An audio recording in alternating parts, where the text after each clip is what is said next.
injuries, and look who's there for the Suns, KD. First quarter, ball goes to Malachi Branham. Nice pass to a cutting Julian Champagnie for a layup. Spurs are down 27-16. Suns pull away. Devin Booker with a floater over the trio. 33-18 Phoenix. They led after 42-25. Second quarter, Suns open a 7-0 run with a 49-25 lead. Timeout San Antonio. Suns got the lead to 31 in the first half. Malachi Branham makes a three-ball with 8 seconds left in the second. Spurs trailed 69-51. Go to the third. Not exactly rising like a phoenix from the ashes, but they did cut it to 9. There's a nice three-ball from Trey Jones from the corner. Chris Paul turning it up again, though. Out to Booker. Booker with his own pull-up three. Way out there. Spurs are down 90-74. We go to the fourth quarter. How many times has Chris Paul made a mid-range jumper in his career?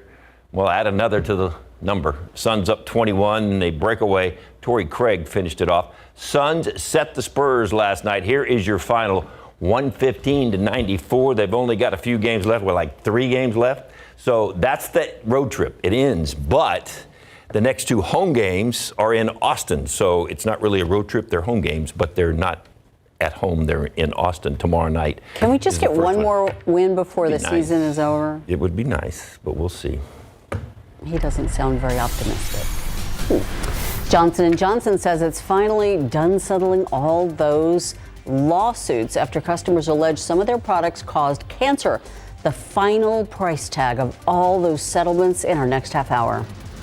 Former President Donald Trump appears before a Manhattan court as he faces criminal charges yesterday. A closer look at those charges and how his legal team has been reacting.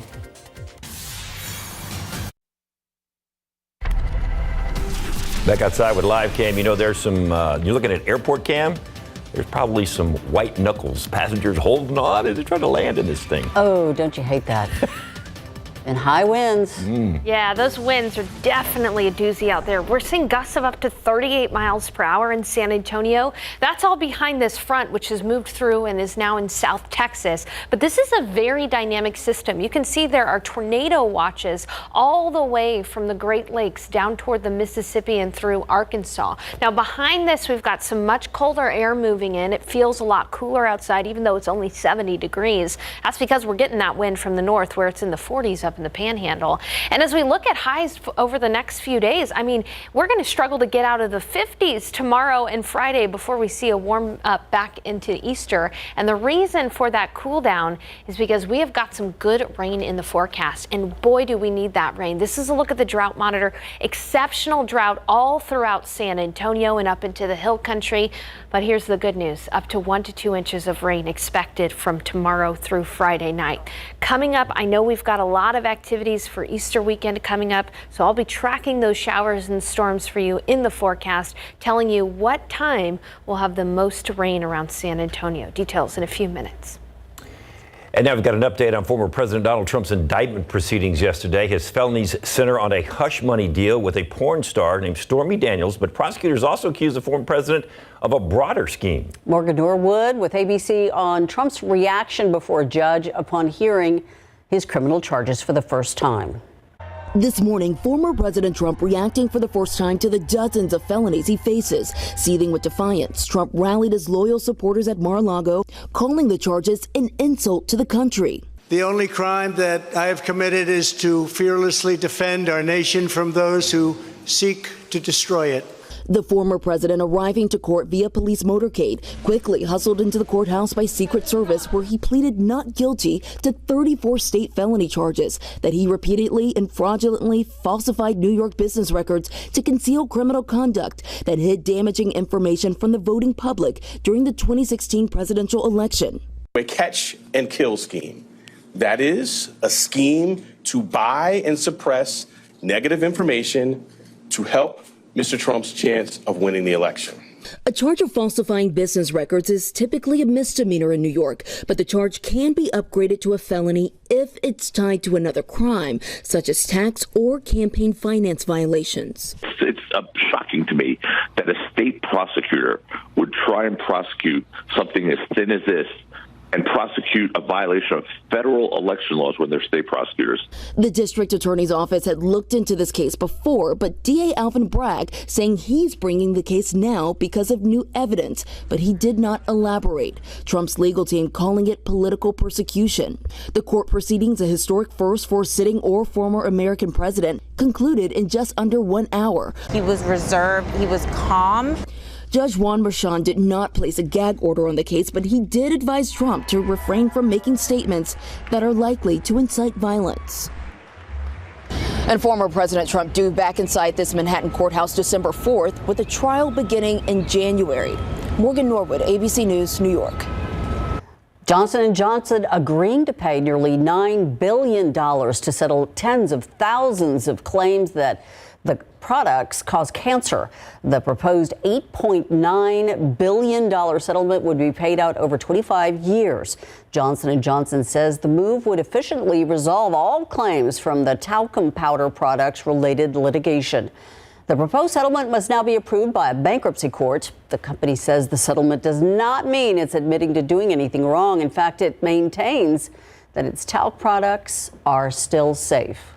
Transforming Alzheimer's disease research. That's the goal of a new database. The U.S. National Institute on Aging says it will serve as a central hub for research access. The hope is that it'll be used as a tool for researchers and allow scientific questions to be answered more quickly. Last month, the agency announced a grant for the 6-year database project. The earliest launch date could be April of next year. If you look up at the night sky tonight, you might see something really cool. It's a pink moon, but it won't actually be pink. It's really named pink as a nod to the flowers and the trees that bloom during spring. And you might also want to keep an eye out for Venus and Mars because they're going to be visible and relatively close to the moon at night. Will they be aligned? Oh, there you go again. The IRS extending tax deadlines for those affected by severe weather. Which states have the extensions and the new dates affected Americans can file by? As demand for electric vehicles goes down, so is the price for batteries. What other metals are also going down in price? And after the break, we're going to talk about some of the world's busiest airports, some of them right here in Texas.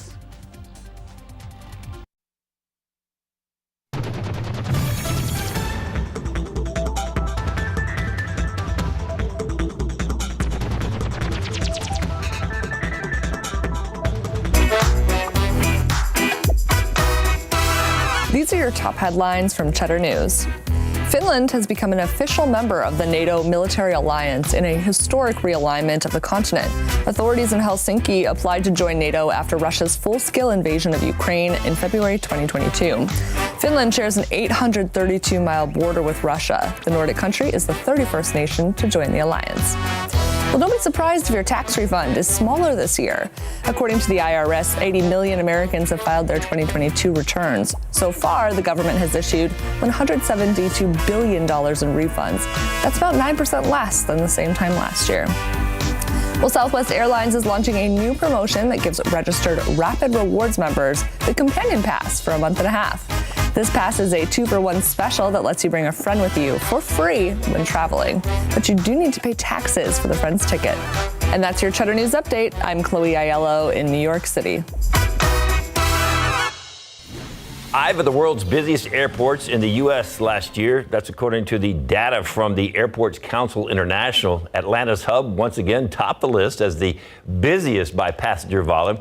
It was followed by Dallas-Fort Worth, Denver, and Chicago O'Hare, with Los Angeles coming in 6th. A strong rebound in domestic travel put the U.S. facilities back on top. Slowing demand for electric vehicles driving down the price of lithium batteries. Prices for lithium reportedly down by more than 30% this year, ending the 2-year run that pushed the value of key battery material. The drop takes prices back to more sustainable levels. Costs for other metals that go into batteries, such as cobalt and nickel, also sliding downward. All this comes as electric automakers like Tesla and Ford Motor Company started cutting vehicle prices in order to attract more customers. The IRS extending their tax filing deadlines for Americans affected by storms and tornadoes in several states last week. The normal tax filing deadline is April 18th, but storm victims in parts of Mississippi and Arkansas will now have until July 31st to file their tax returns. Meanwhile, residents and businesses in parts of California, Alabama, and Georgia will have until October 16th to file their taxes. The IRS is expecting as many as 168 million individual tax returns this year. Taking a look outside with live cam. Those clouds you see there, those are the same clouds that are really going to screw up our view of that pretty moon we were talking about. Yeah, it's going to be mostly cloudy to completely overcast later. No pink mood for you. I don't think so. But it is going to be very windy over the next day or so. So it'll kick up the oak out there in the atmosphere. So oak is high today, past 4,000. Molds are low. The aquifer is actually down about 7/10 of a foot. Hopefully we can get a little bit of rain here. And it looks like we have good chances for rain tomorrow. Not only will that help wash out the oak, but hopefully get the aquifer up a little bit. Tomorrow, best chances for rain after the morning commute or during the day. It's going to be rainy on and off all throughout tomorrow. So today, some impactful weather, windy and some fire danger. Then tomorrow and Friday, chilly and damp with good rain and messy roads. Finally, though, by Easter, it's going to be beautiful. Details on this and tracking those storms in just a few minutes.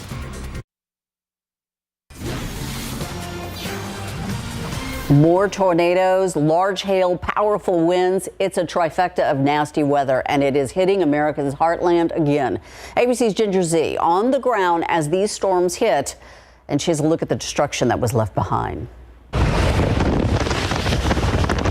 Twisters taking aim at the heartland again. Look at that thing ripping the field up there. Oh my gosh. Huge pieces of debris picked up and tossed in Table Grove, Illinois.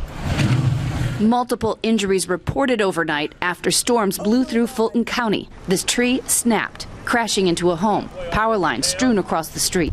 Many of the storms had huge hail, cracking windshields. As we made our way out of Quincy, Illinois, the storm to our east has just become tornado warned. We're just now entering the area where the ingredients are perfect for making tornadoes. the semi-truck flipped on Interstate 88. The Shell station damaged. 2 people were trapped in the debris, but later rescued. And other buildings around them destroyed. The roof off the Shell station flew into my shop and caved the side of my building in, and it just collapsed.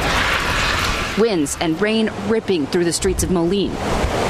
The tornado warned storm just southwest Peoria is just to our east and lighting up the sky with all that lightning. At least 10 reported tornadoes, several in Iowa. This high-based rope tornado looming over a field.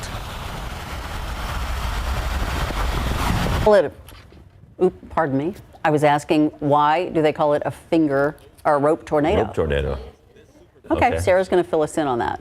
Once again, that was ABC's Ginger Z reporting. And sometimes on the other side of severe weather, we get a rare sight like this. It's a super bloom. This is a picture perfect reward for a brutally wet winter season in California. What the heavy snowfall did and all those record rains, they impacted the entire state over the past 3 months. But that rainfall was able to sprout flower seeds that have laid dormant in the desert, sometimes for many years. The results in all these flowers blooming all at once. Last California super bloom happened back in 2019. Look at that. That is absolutely gorgeous. Almost as gorgeous as all the bluebonnets that we've seen. I was going to say. Almost. We have something very similar, and we do lay dormant from year to year. Isn't that right? Yeah, that's right. So it's nice to see those bluebonnets. By the way, rope tornado, you were asking. Yes. Rope tornado is just a phrase for the end of a tornado's life. It kind of thins out a little bit and looks a little bit more like a rope. They often make for beautiful shots, as was seen in that package there by Ginger Z. But first, let's talk about our impactful weather here in San Antonio. Today, windy with some fire danger. If you look outside right now, those winds are howling from the north. The 36 miles per hour in Hondo, up to 38 miles per hour here in San Antonio, up to 32 miles per hour in Cotulla, bringing in that cooler and drier air from the north. You'll notice I said some fire danger. Around San Antonio, that fire danger is not going to be as bad as it is across areas like Rock Springs, Del Rio. What I'm showing you here is the 24-hour dew point change. So yesterday, dew points in Rock Springs were in the 70s. Today, It's 3 degrees dew point temperature. So it is 63 degrees drier outside in Rock Springs and 60 degrees drier in Del Rio than it was yesterday at this time. That very dry air and the gusty winds out where there was no rain this morning, that's what's going to cause the high fire danger out across the Edwards Plateau. We did get a little rain in San Antonio this morning, although it was sparse, and so that is lowering our fire danger by quite a bit. For the rest of the day today, the biggest thing you'll notice are the winds. Winds are going to be from the northeast, 15 to 20 miles per hour, a few gusts up to 35 miles per hour. We'll be at 74 degrees this afternoon for the high, much cooler than yesterday. And then tonight we'll be in the 60s with windy conditions, and rain chances really start to increase after midnight tonight. So that brings us to our next point. Thursday and Friday, it's going to be chilly and damp. We're talking temperatures only in the 50s tomorrow and Friday with good rain, healthy rain that we desperately need. It's just going to make it a little bit messy on the roads. No major severe weather here or any kind of issues with hail. It's just the messy road conditions that we're going to be seeing. This is a look at the morning commute tomorrow. Heaviest of the rain will be southeast, but we'll still see 60% coverage tomorrow around San Antonio. So take some time now to plan to spend a little bit of extra time on the roads during the morning commute and during the afternoon commute tomorrow. This is a look at 10 o'clock in the morning, about 70% coverage, and then we're really going to see coverage pick up around San Antonio into the afternoon, about 80% coverage. Again, heavy rain at times, not raining all the time, but this is going to be more of that on and off again rain, and on and off in intensity as well. Snapshot of 3 p.m. tomorrow during the afternoon and evening commute. Again, a lot of us are going to be taking a lot more time getting to where we need to go tomorrow because of the rain out there. We'll be monitoring for ponding on the roads. No major flooding issues are expected, but it's something that we'll keep our eye on just in case, because as you know, here in San Antonio, when it rains, it tends to pour. By the evening tomorrow, we'll see a little less coverage around San Antonio, but still there's going to be heavy rain out there, especially southeast. And then once again during the day on Friday, especially in the morning, we'll have a chance for some scattered showers. So putting that all together for you now, tomorrow 80% widespread coverage continues Thursday night as well. Then Friday, a little bit less coverage. We're talking about 60%, but still a damp and cloudy day with highs only in the 50s on Friday.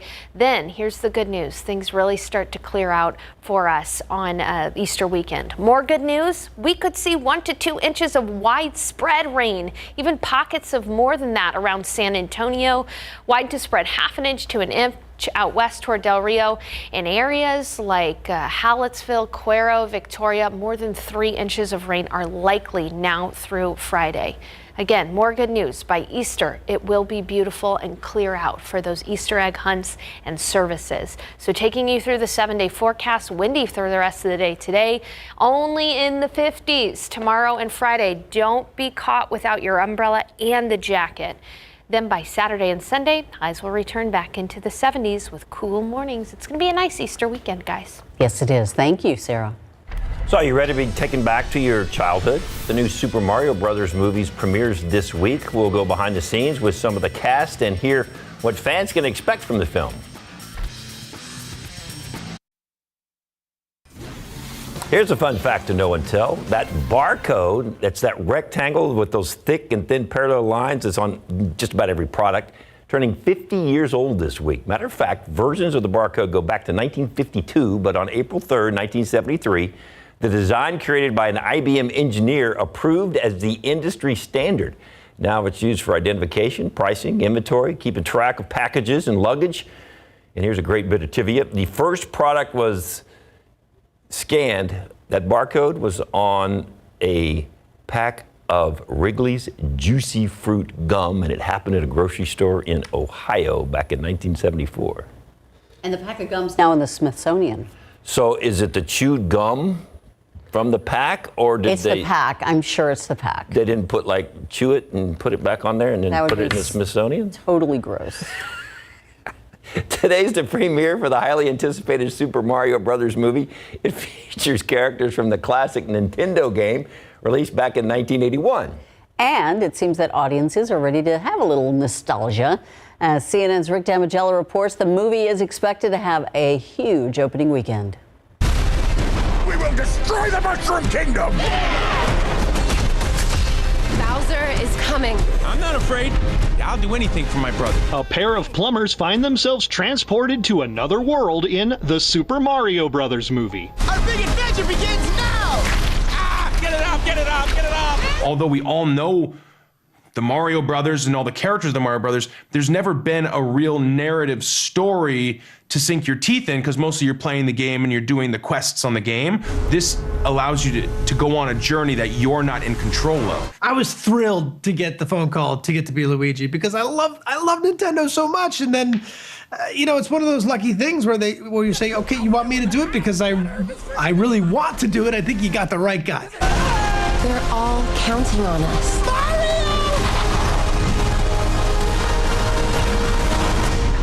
No pressure. When I was first approached to play Princess Peach, I felt like it was such an honor, but I did have a tiny bit of trepidation, just in the sense of I didn't want to play the damsel in distress, and I felt like this was such an opportunity to really kind of flesh her out. Open the gates! When I was a kid and I was playing video games all the time, and I never imagined, someday I'm going to bring Bowser to life. I didn't even think that would ever be a thing. I never anticipated those two worlds colliding, video games and movies. It's the only way to fly, man! It was just a happy accident that people don't recognize that it's my voice. But I like that, because to me that's acting, is when you come across as unrecognizable. Yes! It's a smart creative exercise when you can take something like this and actually imbue like a creative life into it that feels kind of intuitive, but is actually like completely original and made up. In Hollywood, I'm Rick Damigella. A lot of galaxies. That's amazing that this is the first animated Mario's Brother movie from 1980. But as our producer Priscilla pointed out, there was a live action version in there. That didn't go over so well, apparently. A stinker. So hopefully this one will work out a little bit better. Speaking of superstars. I tell you, I think that excitement for that movie was just blustering this way. And because that movie is out, check this out right here. Look at this creation. We've got Dario from Dario's Bakery here with some great creations. Perfect for the movie, and you have a great tip to create your own edible glue. All you need is powdered sugar, water, and then make it the consistency that you need. And you can get super creative. You're also going to help us with a big reveal, our Fiesta 2023 Fiesta medal today. He's going to help us reveal that. Super excited about that. Yes, and of course, SA Live contributor David Hurtado is gearing you up for Fiesta. Still ahead, Fiesta is right around the corner, and I'm taking you to a place where you can get ready for all those Fiesta celebrations. Don't go away. And we are here with Sidecars. We're going to go take a little tour, right, Fiona? That's right. It's a great new way to see the city and also retro fashion. See ya in a few minutes. Yeah.